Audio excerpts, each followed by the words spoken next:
Hakuna anaweza kuyeyusha magonjwa tulio nayo. Hakuna anaweza kuyeyusha majaribu tulio nayo. Hakuna, ni Yesu Kristo yeye peke yake.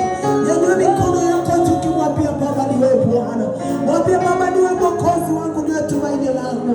Ni wewe unaweza kunivusha Baba mahali nilipo. Ni wewe peke yako Baba mtakatifu, Mungu mwenye nguvu. Ni wewe peke yako kuyeyusha kila bidii yetu.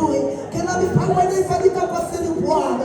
Ni wewe Baba mtakatifu, Mungu wa rehema, unayeyusha magonjwa ndani yetu Bwana. Ni wewe mshauri wangu wa ajabu.